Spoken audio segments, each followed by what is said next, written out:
And if you have a feeling of superiority about that opinion, or you feel you need to force that opinion on someone else, you're already in a state of arrogance. Yeah. So if you feel you need to argue about it, you're in a state of arrogance. If you feel you need to forcefully present it to someone when they haven't asked you, you're in a state of arrogance. It's really interesting because we get a lot of people come up like after events and during events and they say, oh, did you know, I feel that you were wrong here and you were saying this and you were saying that, but really it was, and I say to them, did I ask you for your opinion? And they say, no. And I say, well, I don't want to hear it. And they think that's arrogant, but I'm just saying, you forcing me, your opinion upon me, is automatic proof that you're arrogant. Right? Now, if someone comes up to me and after I've asked them to give me some advice, which is the exercise of my will to do so, I'm happy to receive it. But if someone comes up to me trying to force their advice upon me, can you see, that automatically means they are arrogant, because they never asked whether I want that advice or not. Does that make sense? So anybody who tries to impose upon your free will to change your opinion is automatically arrogant. Now, I'm not doing that with you. I invite you to a seminar that's free and you come on your own volition.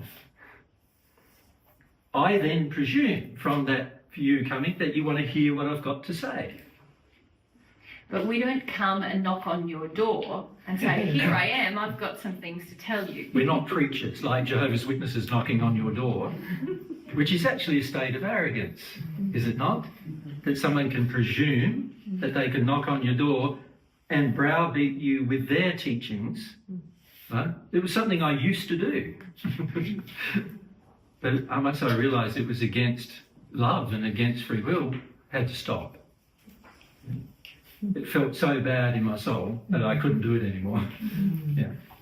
I have a question. So yesterday when we talked about the spiritual sins and the wrong beliefs, Yep. like we gave the example of if I tell the truth, Correct. if I tell the truth, then I will be attacked. Yeah. And in that case, not acting was the addiction, and then acting would trigger the addiction, and then I could feel the fears, and then I could choose to be humble. Correct. So that's a circumstance where you're sitting down, people are asking you your opinion, and you won't voice it because you're afraid. Right. Right? So that's not the same thing as what I'm saying here. Yeah. So the other part of the question is like, Yep. so that's one example Yes, it is. of sin, and but the of other a spiritual sin. of the spiritual sin. Correct. Now the other example of spiritual sin would be this one where when I act, I'm acting. If I act on the sin, I'm then- forcing my belief upon you. and then I have to challenge the addiction. Yeah. I have to use my self-awareness, or in the case I have to not act. Yep. I have to not act, and then that's stop going to the trigger the addiction. addiction. That's So it's right. the opposite than the other. Correct. Yes, okay. Correct. It is. And this is why people get a little confused at times, you see, because they go, well, on one hand he's saying tell the truth, but on the other hand he's saying don't do it. And I'm not saying don't tell the truth here, am I? I'm saying don't force the truth upon another. And also don't have the belief that That you're superior. knowledge makes you superior. That's or right. anything makes you superior, actually. So if I'm motivated to tell you a truth because I think I'm better than you, and I think you don't know things that I know, and it makes me feel good about myself to put you down a bit and put you in your place, right? Then you can see that I'm very flawed with regard to love, can't you? But if I wait for you to ask a question, just like the one you just did, and then I give you a response, well, that's a loving thing to do, to give you a truthful response, so to not falsify my response, right? That's a loving thing to do. So you can see that it really means that I need to assess my motives. You can see that? Yeah. Yeah. If my motive is to become like a cult leader, right, then that would be a terrible motive, and I would need to stop straight away. You need to sit down. And Yeah. be quiet. Sit down. Listen, this is what I would need to do, right?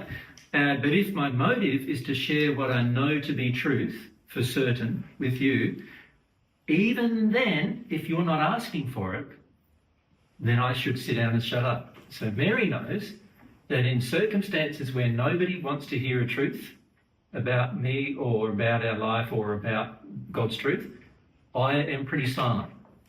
So many of you see me talking a lot because you see me at a seminar, right? But in practice, I don't actually talk a lot, right? In my day-to-day life. I wait for opportunities to share truth that other people give me. Now, sometimes I pray for those opportunities. So last night I actually prayed for the opportunity to raise this issue and also raise the issue with some of you individuals that I can feel extremely arrogant. And you've already given me that opportunity. So I see that as God answering my prayer. Does that make sense? For many of you, if we go back to the example of yesterday with telling the truth, many of you aren't even just truthful about your own feelings or to yourself, desires to yourself, but in a social situation, you're prone to just hiding. So part of truthfulness is transparency. Yeah. So if it's a lot of you agree with things or laugh at a joke that you don't think is funny, now we're sinning. This is me not telling the truth. If I'm honest, I won't laugh at a joke I don't think is funny, or I'll say, I don't want to hear about that if I'm in a social situation. Yeah. But all of these things are examples of telling the truth where you might actually be afraid, but it's just you being yourself. Yeah. It's not the same as you yesterday. being arrogant and forcing what you believe to be the truth. It's not a power game with people around you. It's just a self-expression. Yeah. So can I ask another follow-up question on that? Sure. So if the behavior of a person is affecting us directly, Yeah.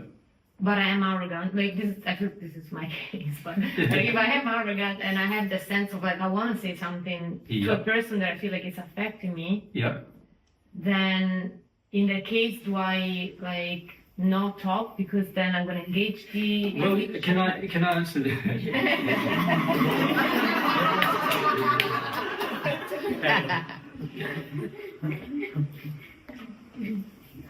The very first thing is to analyse your own heart. And this is something most people don't do. They instantly react based on the instant addiction not getting met, right? And they instantly react. And they always justify the reaction, but they don't analyse their heart, their desire to react. So if you've done something to harm me, I've got to look at my desire to react and how I'm thinking I should react. Now, if I'm in complete harmony with God's love, I won't even have to think about it. I will do whatever is the loving thing in the circumstance. But if I'm not yet there, which is where the difficulty arises. See, when I'm in harmony with God, to the point where I'm at one with God, everything I will do will be in complete harmony with the way God would do it. Make sense? Mm-hmm. So I don't need to even think about it. I just go ahead and do it in that state. But when you're in a state of sin, you can't do that. Because in a state of sin, you know that there's sinful emotions coming up in you, percolating up in you, caused by the particular event.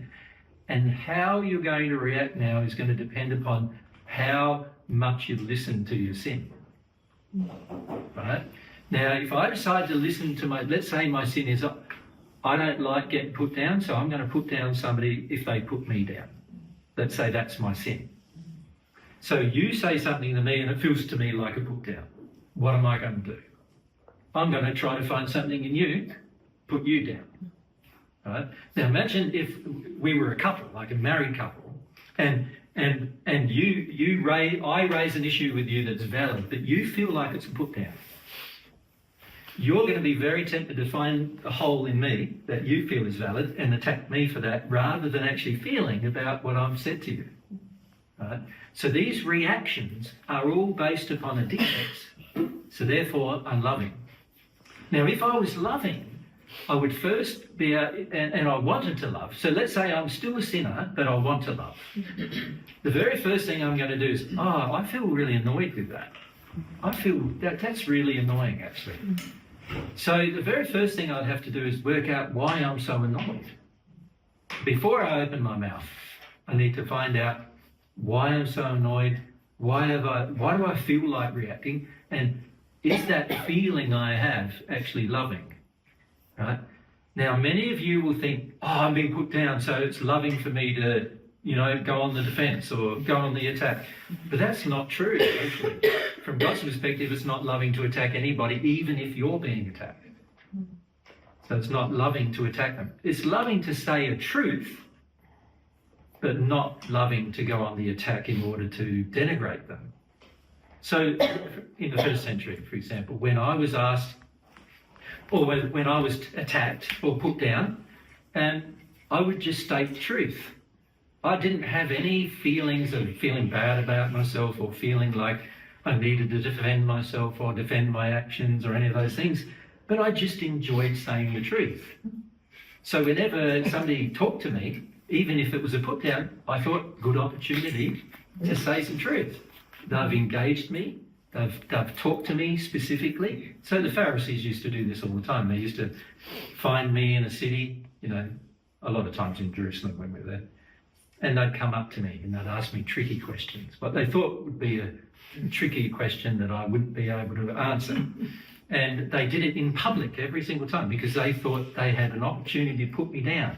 Now, I didn't go, you're just trying to put me down, what are you doing? You're just trying to... I never did any of that. I knew what they were doing, and I was confident in that assessment because I had God's assessment of what they were doing.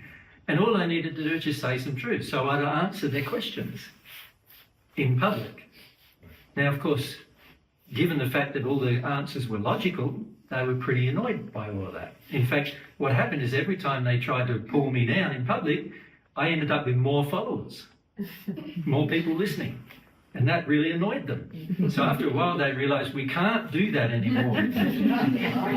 We can't just come up there and put him down all the time and let him talk, because if we let him talk he's going to say logical things, and if he says some logical things everyone around him is going to think he's being logical, and then they'll listen more to him, right? So we can't do that. So they worked out after a while they stopped doing that. Instead what they did then is they sent assassins. So I had 4 attempts of my life before my passing, and because of that, right? Because they got sick of trying to talk to me and put me down. They thought initially that they would be able to do that, and everyone would go, yeah, he's an idiot, and he's just another one of these guys. In my day, in the first century, there were lots of people claiming to be the Messiah. Most of them ended up like I ended up, in the sense of hanging on a cross or a stake, and that's how the Jewish Sanhedrin and the Romans treated them generally. Many of them, of course, were violent, and I wasn't. But in the end, we were all pretty much treated the same way, all the people who claimed to be the Messiah, including myself. But the difference for me was I didn't feel like I had to get violent with them. I didn't feel I had to attack them in return.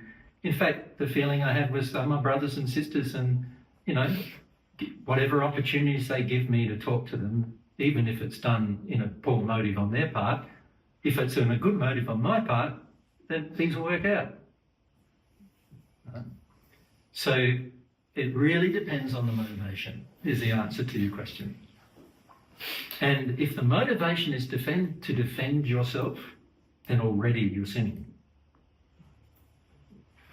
I think sometimes the motivation is to change, so I don't... Sorry? I'll just change that. Sometimes, to change, so I don't have to maybe feel. Of course, that's a big reason for people telling other people truth, is to try to get them to change. Yeah. That's not a good reason. Yeah, exactly. Yeah, it's not a good reason. Free will honours the fact that they may not change. When you give them an opportunity to hear truth and they decide they don't want to change, well, that's their decision, right? Then you need to make a decision. Well, what are you going to do about that? So if it's your partner and they don't want to change, well, at some point you might have to leave them if they're going to keep doing things that are unloving towards you. But you wouldn't have a fight and drag down arguments with them, and you wouldn't be denigrating them and pulling them down the whole time before you leave them and after you leave them, and you wouldn't do all of that. You would just leave, right? That's how a person who loves somebody acts. They don't enter a war. They are peaceful. Yeah.